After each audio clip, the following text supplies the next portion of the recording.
Good evening all of you. मैं Ashutosh Mishra. Last topic हम बात कर रहे थे CRPC 6 सेक्शन 2, जिसमें हमने section 2A, 2B, 2C, 2D, 2G और 2L के साथ साथ 2X तक मैंने बात कर लिया था। आज हम उससे आगे बढ़ेंगे और CRPC सेक्शन 6, क्योंकि बीच में आपको इतने इंपॉर्टेंट सेक्शन नहीं है, उससे बाद में बात करेंगे। पहले जो इम्पोर्टेंट है उसे समझ लेते हैं। क्लासेज ऑफ क्रिमिनल कोड्स हैं, कितने भागों में क्रिमिनल कोड्स हैं, कितने प्रकार के क्रिमिनल कोड्स हैं, उसकी बात करता है। तो 4 प्रकार के क्रिमिनल कोड्स हैं। कोड ऑफ सेशन कोड, दूसरा है judicial magistrate first class and metropolitan magistrate, दूसरा है, यहाँ जुडिशियल मजिस्ट्रेट लिखा हुआ है, स्पेलिंग मिस्टेक हुई है, ठीक है, टाइपिंग मिस्टेक है ये। Judicial magistrate first class and metropolitan magistrate, ठीक है। फिर judicial magistrate second class, educative magistrate, ठीक है, इसको हिंदी में जान लेते हैं। कोर्ट ऑफ सेशन न्यायालय, जुडिशियल मजिस्ट्रेट फर्स्ट क्लास प्रथम वर्ग के न्यायिक मजिस्ट्रेट, मेट्रोपॉलिटन मजिस्ट्रेट जो महानगर के मजिस्ट्रेट होते हैं, महानगर magistrate, judicial magistrate second class द्वितीय वर्ग के न्यायिक मजिस्ट्रेट, एग्जीक्यूटिव मजिस्ट्रेट कार्यपालक मजिस्ट्रेट। तो 4 प्रकार के हो गए। तो कोर्ट ऑफ सेशन की बात करते हैं। सेशन कोर्ट की स्थापना कौन करेगा? स्टेट करेगा, राज्य करेगा। राज्य के द्वारा सेशन कोर्ट की स्थापना की जाएगी। सेशन कोर्ट में जो जजों की नियुक्ति होगी वो हाई कोर्ट द्वारा की जाएगी। सेशन जज जो होंगे उनकी नियुक्ति हाई कोर्ट करेगा। दूसरा नंबर आता है एडिशनल सेशन जज, मतलब एक से अधिक जो है एडिशनल सेशन जज हो सकते हैं। अपर सेशन न्यायाधीशों की नियुक्ति कौन करेगा? वो भी हाई कोर्ट करेगा। और असिस्टेंट सेशन जज, सहायक सेशन न्यायाधीशों की नियुक्ति कौन करेगा? वो भी हाई कोर्ट करेगा। 3 जजों की बात की गई है। सेशन जज प्रमुख रूप से सबसे ऊपर आते हैं, फिर एडिशनल सेशन जज आते हैं, फिर असिस्टेंट सेशन जज आते हैं, ठीक है। तो इनकी बात सेक्शन 9 में CRPC में की गई है। अगर सेशन जज नहीं है, एडिशनल सेशन जज और असिस्टेंट सेशन जज, इनके पद रिक्त हैं, वैकेंट सीट है इनकी, तो क्या होगा? उस समय चीफ जुडिशियल मजिस्ट्रेट, जो प्रथम वर्ग न्यायिक मजिस्ट्रेट को हाई कोर्ट ने क्या बनाया है? चीफ जुडिशियल मजिस्ट्रेट बनाया है। वह क्या करेगा? वह एक सेशन जज के रूप में जो शक्तियाँ हैं वह हाई कोर्ट से प्राप्त करके कार्य कर सकता है, ठीक है। अगर वह कब होगा? जब कोई ऐसा केस आ जाए, अर्जेंट या पेंडिंग केस हो जो बहुत इंपॉर्टेंट है, उन केसों में हाई कोर्ट ऐसा कर सकता है, ठीक है। तो ये हमने सेशन कोर्ट के बारे में जान लिया है। अब judicial magistrate first class, metropolitan magistrate की बात करते हैं। जुडिशियल मजिस्ट्रेट फर्स्ट क्लास और जुडिशियल मजिस्ट्रेट सेकंड क्लास की बात एक साथ दी हुई है सेक्शन 11 में। जुडिशियल मजिस्ट्रेट फर्स्ट क्लास और जुडिशियल मजिस्ट्रेट सेकंड क्लास की नियुक्ति अपॉइंटमेंट हाई कोर्ट करेगा। उसके साथ साथ जो इनके कोड बनाए जाएंगे, इनके लिए विशेष कोड बनेगा, उसको राज्य सरकार हाई कोर्ट परामर्श से स्थापित करेगा, ठीक है। उनकी परामर्श से उनके स्थापना की जाएगी। किसकी की जाएगी? जुडिशियल मजिस्ट्रेट सेकंड क्लास और जुडिशियल मजिस्ट्रेट फर्स्ट क्लास के न्यायालयों की, ठीक है। सेक्शन 12 इन्हीं संबंधित है जुडिशियल मजिस्ट्रेट फर्स्ट क्लास से। चीफ जुडिशियल मजिस्ट्रेट और एडिशनल चीफ जुडिशियल मजिस्ट्रेट दोनों की नियुक्ति हाई कोर्ट करेगा। और इनमें से ये कौन सी किस प्रकार के योग्यता रखेंगे? वे फर्स्ट क्लास जो है जुडिशियल मजिस्ट्रेट फर्स्ट क्लास होंगे, वही चीफ जुडिशियल मजिस्ट्रेट और एडिशनल चीफ जुडिशियल मजिस्ट्रेट के रूप में नियुक्त किए जाएंगे, ठीक है। अपॉइंटमेंट उनका होगा हाई कोर्ट के द्वारा। अब आगे बढ़ते हैं। दिया हुआ है मेट्रोपॉलिटन मजिस्ट्रेट। मेट्रोपॉलिटन मजिस्ट्रेट मतलब ये महानगर मजिस्ट्रेट की बात कर रहे हैं। राज्य के द्वारा उच्च न्यायालय के परामर्श द्वारा महानगर क्षेत्र में महानगर मजिस्ट्रेटों की स्थापना की जाएगी। तो नियुक्ति कौन करेगा? वो हाई कोर्ट के द्वारा ही जो जज हैं उनकी नियुक्ति होगी। तो सेक्शन 17 बात करता है चीफ मेट्रोपॉलिटन मजिस्ट्रेट, मुख्य महानगर magistrate, additional chief metropolitan magistrate, अपर मुख्य महानगर मजिस्ट्रेट। 2 प्रकार के न्यायाधीशों की बात करता है। मतलब न्यायाधीश क्या बोलेंगे? मजिस्ट्रेट बात कर रहे हैं, यहाँ पे मजिस्ट्रेट बात कर रहे हैं हाई कोर्ट के द्वारा। तो हाई कोर्ट के द्वारा 2 लोगों की नियुक्ति होगी, जो चीफ होंगे, चीफ मेट्रोपॉलिटन मजिस्ट्रेट होंगे और एडिशनल चीफ मेट्रोपॉलिटन होंगे। तो 2 लोगों की नियुक्ति हाई कोर्ट करेगा यहाँ पे, ठीक है। आगे बढ़ते हैं। आगे है एग्जीक्यूटिव मजिस्ट्रेट, कार्यपालक मजिस्ट्रेट कौन होगा? तो स्टेट के द्वारा उन्हें एक से अधिक एग्जीक्यूटिव या कार्यपालक मजिस्ट्रेटों की नियुक्ति की जा सकती है। ठीक है, और उनमें से एक कौन होगा? जिला मजिस्ट्रेट, डिस्ट्रिक्ट मजिस्ट्रेट होगा, जिसकी नियुक्ति कौन करेगा? स्टेट ही करेगा। ठीक है, जिसे डीएम बोलते हैं। फिर होता है एडीएम, उसके नीचे एडीएम, एडिशनल डिस्ट्रिक्ट मजिस्ट्रेट, अपर जिला मजिस्ट्रेट। फिर एसडीएम, सब डिवीजन मजिस्ट्रेट, उपखंड मजिस्ट्रेट। इन सभी की नियुक्ति कौन करेगा? राज्य करेगा, स्टेट करेगा। ठीक है, तो 3 चीज़ें हैं एग्जीक्यूटिव मजिस्ट्रेट में। पहला है कि डीएम आएगा, फिर आएगा डिस्ट्रिक्ट मजिस्ट्रेट, मतलब एडिशनल डिस्ट्रिक्ट मजिस्ट्रेट, एडीएम आएगा, और फिर आएगा एसडीएम, सब डिवीजन मजिस्ट्रेट। 3 प्रकार के एग्जीक्यूटिव मजिस्ट्रेट की बात की गई है। ठीक है, अब आगे बढ़ते हैं।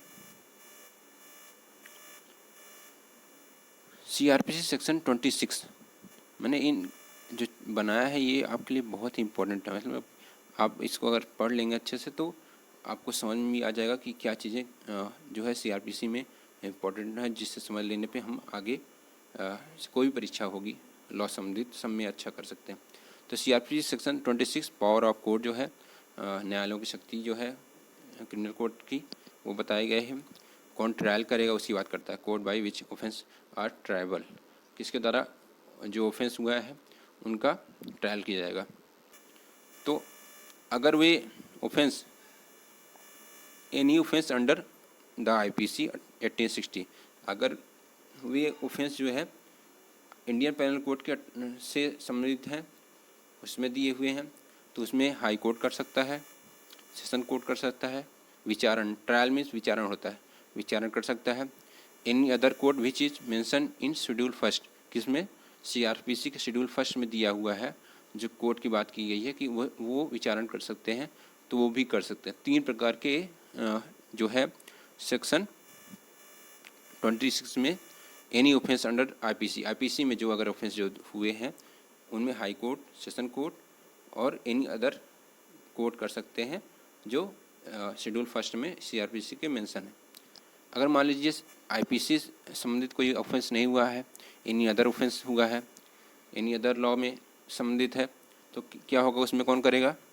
अगर उसमें कोई कोर्ट दिया हुआ है, निश्चित है कि ये कोर्ट करेगा। Any court which is mention in this behalf of law, मतलब उस लॉ में मेंशन है कि ये जो है कोर्ट करेगा तो वही करेगा। साथ ही साथ उसके बाद हाई कोर्ट कर सकता है, और any other court CrPC schedule first जो शेड्यूल फर्स्ट में दिया हुआ है वो भी कर सकते हैं, और वो कोर्ट कर सकते हैं जो ऑफेंस में उनके बगल लिखा होता है कि कौन सा कोर्ट करेगा। शेड्यूल फर्स्ट में क्या क्या चीज़ें रखी होती हैं? ऑफेंस लिखा होता है, पनिशमेंट लिखा होता है, cognizable, non cognizable, bailable, non bailable, और कौन सा मजिस्ट्रेट उसकी क्या करेगा, उसकी जांच, ट्रायल कौन करेगा, उसके विषय में दिया होता है। ठीक है, तो आगे बढ़ते हैं। ये हमने समझ लिया है सेंटेंसेस सेक्शन 28, 29। 20 संबंधित है आपके सेंटेंस से, मतलब दंड जो दंडादेश देने की शक्ति है उस पर बात करेंगे हम। सेक्शन 8 और सेक्शन 29 बात करता है सीआरपीसी का। सेक्शन 28 हाई कोर्ट और सेशन कोर्ट की बात करता है। High court any sentence authorise by law, कहने का अर्थ हुआ हाई कोर्ट कोई भी सेंटेंस, कोई भी दंड दे सकता है जो विधि द्वारा उसे प्राधिकृत है, मतलब जो उसे विधि द्वारा मान्यता दी गई है। जैसे आईपीसी में दिया हुआ है कि 3 वर्ष तक कोई चोरी का अपराध करता 3 वर्ष तक उसे सजा दी जा सकती है, तो उसे 3 वर्ष तक ही दी जा सकती है। तो ये सब चीज़ें हाई कोर्ट पास पावर है, वो डेथ सेंटेंस दे सकता है। दूसरा है लाइफ इम्प्रिजमेंट, आजीवन कारावास भी दे सकता है। साथ साथ में थर्ड क्या है, वह दे सकता है क्या, कोई भी कारावास संबंधित, कोई भी कारावास हो उससे नीचे कोई भी दे सकता है। मतलब आजीवन कारावास तो पूरा हो गया, आप जब तक मृत्यु आपकी नहीं होगी, डेथ जब तक आपकी नहीं हो जाती तब तक आप जेल में रहेंगे। मृत्युदंड तो अपने में ही एक बहुत भयानक दंड है। ये सभी उसमें नहीं दिया जाता है अपराधों में, कुछ ही चुनिंदा अपराध है जिसमें ये दंड दिया जाता है। तो लाइफ इम्प्रिजमेंट दिया जाता है, डेथ सेंटेंस दिया जा सकता है हाई कोर्ट द्वारा, और कोई भी अदर जो भी इम्प्रीजमेंट है वो दिया जा सकता है। तो हाई कोर्ट को पूरी पावर दी गई है। फिर सेशन जज है, एडिशनल सेशन जज में पास कोई भी क्या दे सकते हैं, दंड दे सकते हैं, ठीक है। लेकिन इसमें एक रूल है, ये कौन से दंड नहीं दे सकते, तो मैंने यहाँ पे नोट नहीं किया है। तो सेशन जज और एडिशनल सेशन जज अगर ये मृत्युदंड डेथ सेंटेंस देते हैं तो उन्हें कंफर्म कराना होगा। किससे कंफर्म कराना होगा? वो हाई कोर्ट से कंफर्म कराना होगा, पुष्टि करानी होगी। मतलब अगर किसी व्यक्ति को वो मृत्युदंड की सज़ा देते हैं, डेथ सेंटेंस देते हैं, तो सर्वप्रथम उन्हें क्या करना होगा, हाई कोर्ट से उसे पुष्टि कराना पड़ेगा, कंफर्म कराना पड़ेगा, तभी वे उसे लागू करा सकते हैं। लागू तो नहीं होगा, फिर उसके बाद अपील में जाएगा केस, पर वो दंड दे सकते हैं, तभी दे सकते हैं, नहीं दे सकते। और अदर सारी दंड दे सकते हैं, आजीवन कारावास दे सकते हैं, लाइफ इम्प्रिजमेंट दे सकते हैं। अन्य जितने कारावास है वो सभी सेशन जज और एडिशनल सेशन जज दे सकते हैं, ठीक है। असिस्टेंट सेशन जज जो है क्या कर सकते हैं, वो दे सकते हैं 10 वर्ष से कम की सज़ा दे सकते हैं, 10 वर्ष तक दे सकते हैं। 10 वर्ष से ऊपर नहीं जाना है उन्हें लाइफ इम्प्रिजमेंट सम्मिलित कोई भी दंड नहीं दे सकते हैं, डेथ सेंटेंस नहीं दे सकते हैं, 10 ईयर्स से ऊपर जो भी दंड है वो नहीं दे सकते हैं, ठीक है। तो 3 चीज़ें नहीं दे सकते हैं, मतलब 10 ईयर्स जितने भी ऊपर हैं, डेथ सेंटेंस हो गया पहला, मृत्युदंड, दूसरा आजीवन कारावास, लाइफ इम्प्रिजमेंट नहीं दे सकते असिस्टेंट सेशन जज, और तीसरा है 10 वर्ष से अधिक कोई भी कारावास नहीं दे सकते। जो अपराध दंडनीय है उससे 10 वर्ष से अधिक उनमें नहीं दे सकते, ठीक है। तो 10 वर्ष तक के सभी मामलों में असिस्टेंट सेशन जज दंड दे सकते हैं। चीफ जुडिशियल मजिस्ट्रेट, अब सेक्शन 29, ठीक है। सेंटेंसेस विच मजिस्ट्रेट में पास, यहाँ में पास होगा, ध्यान रखिएगा, यहाँ में पास है, में पास जो मजिस्ट्रेट पास कर सकते हैं ऐसे दंड, उनकी बात करेंगे। सेक्शन 29 बात करता है सीआरपीसी के। Chief judicial magistrate, chief judicial magistrate क्या कितना दंड दे सकता है, तो वो डेथ सेंटेंस नहीं दे सकता है, लाइफ इम्प्रिजमेंट नहीं दे सकता है, और 7 साल से ऊपर के जो सज़ा है, कारावास है, उसको नहीं दे सकता है, ठीक है। फिर फर्स्ट क्लास मजिस्ट्रेट जो है मैक्सिमम 3 इयर्स और 10,000 फाइन, ठीक है।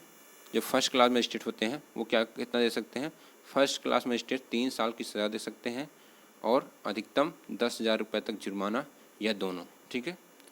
और सेकंड क्लास मजिस्ट्रेट क्या कर सकते हैं, सेकंड क्लास मजिस्ट्रेट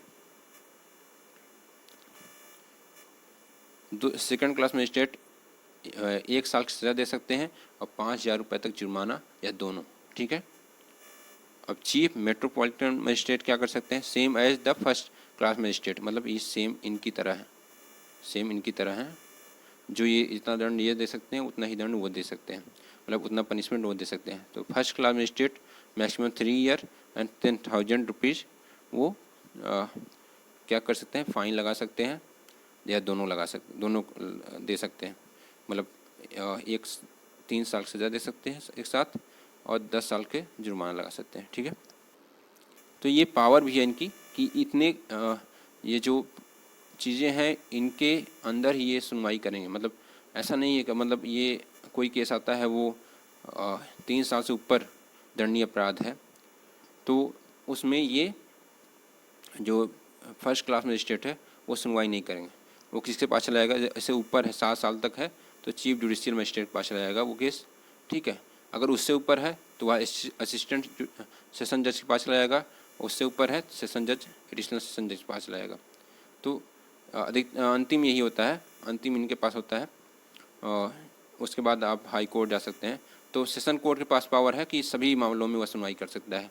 बस उसे एक चीज़ ध्यान रखना है सेशन जज और एडिशनल सेशन जज को, कि वह जब भी दंड देगा, पनिशमेंट देगा, अगर वो डेथ सेंटेंस देता है तो उसे कंफर्म कराना होगा। किससे कंफर्म कराना होगा, उसे कंफर्म कराना होगा हाई कोर्ट से। हाई कोर्ट से कंफर्म कराने के बाद ही वह किसी व्यक्ति को मृत्युदंड दे सकता है, ठीक है। तो आज आपके लिए ये क्लास इम्पोर्टेंट थी, आपने समझ ही लिया होगा। नेक्स्ट लेक्चर में फिर मिलते हैं।